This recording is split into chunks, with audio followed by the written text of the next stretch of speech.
Hello everyone, welcome back to my innovative class Shiv Shakti innovation. तो आज आप लोगों को मैं एक इंटरेस्टिंग टॉपिक पढ़ाने वाली हूँ, जिसका नाम है why do we fall ill. Why do we fall ill. तो पहले हम इसका मीनिंग जानते हैं कि why do we fall ill का मतलब क्या है, हम बीमार क्यों पड़ते हैं। तो ये चैप्टर बायो से है एंड क्लास 9th में है एंड SC2 में बहुत इंपॉर्टेंट है। SC2 में तो इस चैप्टर से बहुत सारी अच्छी अच्छी बातें निकल के आती हैं, जैसे जो भी डेली यूजेस में हम जिसको यूज़ कर सकते हैं अभी। एंड अभी जो टाइम चल रहा है उसके अकॉर्डिंग भी ये चैप्टर बहुत इंपॉर्टेंट है। तो ये वीडियो लास्ट तक आप ज़रूर देखें, बहुत यूज़फुल है। एंड अब मेरी कोशिश होगी कि इस चैनल पे एजुकेशनल के साथ साथ कुछ मोटिवेशनल टॉपिक्स भी लेके आऊँ, और लास्ट में एक स्टोरी या मोटिवेशन आप लोगों को ज़रूर सुनाऊँ, जिससे आप पढ़ाई के साथ साथ मोटिवेट भी हो। ओके, तो हम स्टार्ट करते हैं। जो आज का हमारा टॉपिक है why do we fall ill. तो हम बीमार क्यों पड़ते हैं। तो why do we fall ill में इल इल जो एक टर्म है, इससे आप लोग को वाकिफ है इलनेस। और इल क्या है, इल इल मीन्स क्या होता है इल। तो आप लोगों को पता होगा, बोलेंगे कि बीमार होना। और एक और वर्ड जो है सिनोनिम्स है इसका, वो सिक है ना। तो इल और सिक तो मीन्स क्या होता है, बीमार होना। और बीमार होना और बीमारी में क्या फ़र्क है। तो और वो बीमारी के लिए क्या टर्म यूज़ करते हैं, बताइए। बीमारी के लिए क्या टर्म यूज़ करते हैं, बीमारी के लिए जो टर्म यूज़ करते हैं उसको डिजीज़ कहते हैं। डिजीज कहते हैं। तो ये चैप्टर है, इस चैप्टर में जो पूरी बातें हैं वो निकल के जो आती है वो आती है disease, illness, health and healthiness. Okay, तो सारी बातें इसी से जुड़ी हुई हैं। और अभी जो टाइम चल रहा है वो टाइम है कोरोना का, जिसमें जो थर्ड वेव कह रहे हैं चल रहा है। तो उससे घबराने की और परेशान होने की नीड नहीं है, बिकॉज ये टाइम आया है तो श्योरली जाएगा ही जाएगा। और बस मेंटली फिट रहने की नीड है। ओके, तो अब इलनेस मीन्स क्या होता है, मैंने बताया कि इलनेस मीन्स होता है कि बीमार होना, जिसके लिए टर्म यूज करते हैं हम डिजीज। और डिजीज मीन्स क्या होता है, डिजीज मीन्स क्या होता है, दो वर्ड से मिलके बना है ना। ग्रीक वर्ड जिसको डिस और इज ईजी से बना is, dis plus EASE is. और जो ये मेरी क्लासेस है, मेरी पूरी कोशिश होती है कि हिंदी मीडियम वालों को भी फ़ायदा मिले और इंग्लिश मीडियम वालों को भी, क्योंकि बहुत सारी क्लासेस यूट्यूब पे या गूगल पे हैं जिनसे बच्चे आसानी से पढ़ते हैं, और इंटेलिजेंट बच्चे तो पढ़ते ही, सबको समझ में आता है। इंग्लिश में होती है टॉकिंग वहाँ पे, बट मेरी कोशिश होती है कि ईजीएस्ट में बताऊँ, जिससे आप लोग के माइंड में जाए और आप लोग इजीली उस बात को समझें, जानें और कुछ नया सीखें। बिकॉज सिर्फ मार्क्स लाना, पढ़ाई करना अच्छी बात है, लेकिन उस इंटेलिजेंसी को अलग अलग वे में यूज़ करना, that is great thing. Okay, तो डिजीज क्या है, मैंने बोला डिस प्लस इज इजी से आया। ये जो इज है ये इजी से आया है। इजी मीन्स क्या होता है, आसान, कंफर्टेबल। और डिस मीन्स क्या होता है, आसान नहीं। डिस लगा तो मतलब कि वो किस लिए यूज होता है, एंटोनिम के लिए यूज होता है। तो डिस इज मतलब ये इसका मतलब है डिसकंफर्ट स्टेज। क्या होता है, डिसकंफर्ट, डिसकंफर्ट। डिस्कम्फर्ट मतलब किस चीज को डिस्कम्फर्ट, क्या होगा, हमारी बॉडी डिस्कम्फर्ट हो जाएगी। बॉडी की जो स्टेट है, that 3 state of body, do you know about, physical, mental and social, है ना। तो physical, mental and social, there 3 state of body. अभी तीनों स्टेट को जो हम मिला देते हैं तो बन जाती है जो हमारी वो कंफर्ट स्टेट। अगर अच्छी है, वेल है तीनों स्टेट, तो बनती है हमारी कंफर्ट स्टेट। तो अब ये डिजीज में क्या होता है कि डिसकंफर्ट स्टेट है। अगर ऐसे जाने यहाँ पे, तो डिजीज में भी define as the malfunctioning of the different state of body, या different state of body in which our body do not play a vital role या vital functioning। ओके, तो अब इसमें क्या होता है कि डिजीज एक वो है जिसमें क्या है, डिजीज एक ऐसा स्टेट है जिसमें हमारी बॉडी जो है वो एक्ट नहीं करती है किस लिए तीनों जो लेवल है उसमें, तो डिस और इज मिलके बना डिस्कम्फर्ट, और डिस्कम्फर्ट के लिए एक और वर्ड यूज होगा जो कि है कि लैक ऑफ इज। लिख सकते हैं हम लैक ऑफ इज, यानी कि आराम की कमी, है ना।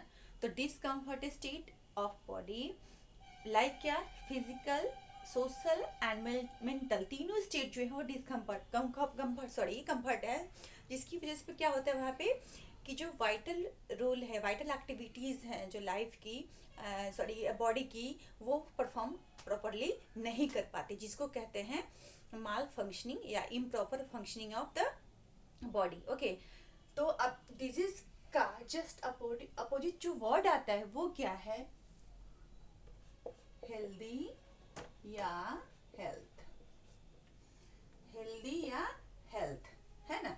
तो वर्ल्ड हेल्थ ऑर्गेनाइजेशन हु जिसको कहते हैं, जो इसकी को डिफाइन किया है या इसकी जो डेफिनेशन प्रोवाइड करता है वो क्या है कि हेल्दी स्टेट ऑफ बॉडी कैसा होता है, हेल्दी स्टेट कि जिसमें क्या होता है, it is the physical, social and the mental wellbeing of the body, है ना। कैसा स्टेट है, it is the state of social, physical and mental wellbeing, Hindi में इसको कहते हैं ये, जिसमें जो फिजिकल और मेंटल और सोशल तीनों जो स्टेट है, जिसमें बॉडी क्या फील करती है, बहुत ही अच्छा फील करती है, वेल मतलब बहुत ही अच्छा फील करती है, तो उसको हम कहते हैं हेल्दी स्टेट। तो हेल्दी और डिजीज फ्री, हेल्दी और डिजीज फ्री, हेल्दी के लिए टर्म यूज हो सकता है डिजीज फ्री, है ना। तो डिजीज फ्री कहने का मतलब, क्या है, a healthy person, but all disease free person are not healthy. Okay, a healthy person may be या विल बी क्या, disease free, but all healthy disease free persons are not healthy. जितने भी healthy person हैं वो क्या है, disease free हैं, लेकिन क्या क्या सारे डिजीज फ्री पर्सन हेल्दी हैं, नहीं है। तो इसको हम कैसे, जो सिंपल एग्जांपल्स हैं जो कि हम डेली एक्टिविटीज़ में यूज़ करते हैं, जब हम बीमार होते हैं इसको फील करते हैं, तो जो साइंस है ना ये बताता है कि जो प्रैक्टिकल थियोरेटिकल दो नॉलेज होती है। तो थियोरेटिकल जो हम भी पढ़ रहे हैं, हम प्रैक्टिकल जो जिसको अपनी डेली रूटीन या डेली लाइफ साइकिल में उसको हम यूज़ करते हैं, तो क्या है वो। तो अब ऐसा है कि डिजीज फ्री कहने का मतलब जो कोई भी इंसान जिसके अंदर बीमारी नहीं है, कोई बीमारी, वहाँ पे सिम्टम या साइन, वहाँ पे अभी आगे हम डिस्क्राइब करेंगे सिम्टम और साइन क्या है, डिफरेंस दोनों में, सिम्टम उसमें नहीं आ रहा है, तो क्या वो हेल्दी है। हो सकता है कि उसका फिजिकल स्टेट बहुत अच्छी है, सोशल स्टेट भी अच्छी है, लेकिन मेंटल स्टेट है वो वहाँ पे अच्छी नहीं है।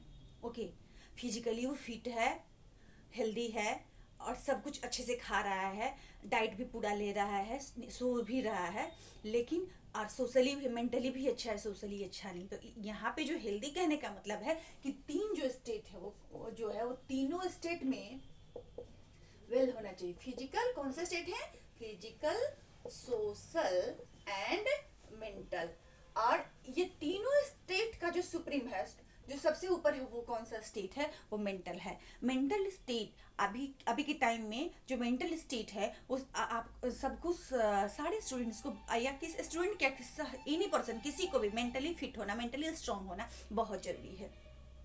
मेंटली स्ट्रांग होना क्यों जरूरी है, किसी भी डिजीज को क्योर करने के लिए, किसी भी डिजीज को रिकवर करने के लिए, कि जिस तरह से हम मेंटली फिट होते हैं उसी तरह से जो हमारी बॉडी के सेल्स हैं, आपको पता है कि सेल जो smallest functional and structural unit है, तो उसी तरह से जो बॉडी के सेल्स जो है वो रिस्पॉन्सिबल करने लग जाते हैं।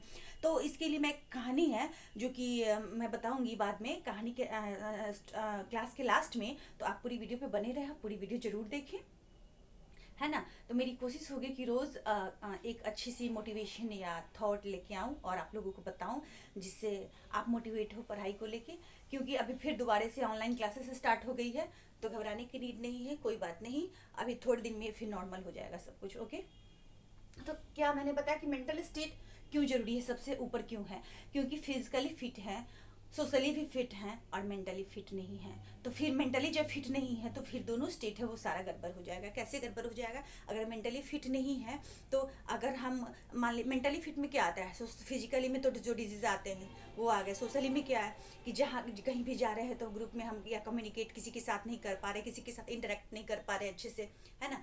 हम टीचर भी हैं, मान लीजिए हम अपनी बातें बहुत नॉलेजफुल हैं और अपनी बात को आपके साथ अच्छे से शेयर नहीं कर पा रहे, इंटरेक्ट नहीं कर पा रहे, तो वहाँ पे हम क्या है कि सोशली फिट नहीं है या सोशली वेल नहीं है। तो सोशली कहने का मतलब कि यहाँ पे कम्युनिकेट नहीं कर पाना, इंटरेक्ट नहीं कर पाना, अपनी बातों को नहीं रख पाना, तो दैट इज सोशली क्या कहते हैं, लैक ऑफ सोशल स्टेट जो है वो है, ठीक है। और मेंटल, अगर मेंटली फिट, मैंने कहने का मतलब मेंटल मीन्स पागल होना सिर्फ नहीं आता, क्रेजीनेस ही नहीं आता, यहाँ पे लैक ऑफ स्लीपनेस भी धीरे धीरे आना शुरू हो जाता है। मेंटली फिट में थोड़ा थोड़ा मूड स्विंग होना, कभी परेशान होना, और कभी जैसे हम परेशान होते हैं फिर हमारे पढ़ाई की जो स्पीड है वो कम हो जाती है, भूख भी, लॉस ऑफ एपेटाइट होना शुरू हो जाता है। तो डिजीज कॉज करने के लिए जो फैक्टर्स है, रिस्पॉन्सिबल है, सोर्सेज हैं, जो फैक्टर्स हैं उनको सोर्सेज ऑफ डिजीज कहते हैं। फैक्टर्स है, there are two types of factors. जो फैक्टर्स है वो पहला होगा इंट्रिंजिक, और जो दूसरा होगा एक्सट्रिंजिक एंड एक्सट्रिंजिक। अब इंट्रिंजिक से पता चल रहा है कि इंटरनली, और एक्सट्रिंजिक से पता चल रहा है कि एक्सटर्नली। तो अब इंट्रिंजिक में क्या क्या आएगा और एक्सट्रिंजिक में क्या क्या आएगा? जब इंट्रिंजिक हम कहेंगे तो यहाँ पे क्या होगा कि माल फंक्शनिंग ऑफ या माल न्यूट्रिशन यहाँ पे आएगा, है ना। और दूसरा क्या आएगा, हार्मोनल एबनॉर्मलिटीज आएगी। और भी क्या होगा, और भी जो फिजिकली जो है, इंटरनली जो भी जब बातें आती हैं वो इनमें जो मेन है वो माल फंक्शनिंग आएगा, और जो दूसरा आएगा वो हार्मोनल एबिलिटीज आएगा। तो और एक्सट्रिंजिक में जो भी आप ले लीजिए, जो आपको दिखता है बाहरी की बैलेंस डाइट है या सराउंडिंग है, इन्वायरमेंट है, या जो भी वेक्टर्स हैं जो कि पैथोजेंस हैं जो कि क्रिएट करते हैं, तो ये सारा आता है। तो इंट्रिंजिक एक्सट्रिंजिक फैक्टर है, ये सोर्स है, इसको हम आगे डील करेंगे। चैप्टर बहुत इंटरेस्टिंग है, तो बने रहें। तो और इसके लिए आपको मैं नई नई वीडियोज़ लेके आऊँगी। तो अब अभी इसमें जो आगे हम पढ़ेंगे वो बातें types of disease, next video पे टाइप्स ऑफ डिजीज जानेंगे, और फिर कौन कौन से माइक्रो ऑर्गेनिज्म है, पैथोजेनिसिटी उनकी क्या है, पैथोजन क्या है। तो आप जरूर से वीडियो को देखें, शेयर करें एक दूसरे को। अगर अच्छा लगे तो लाइक करें और सब्सक्राइब करें। Thank you for watching my video. Take care. ओम शांति।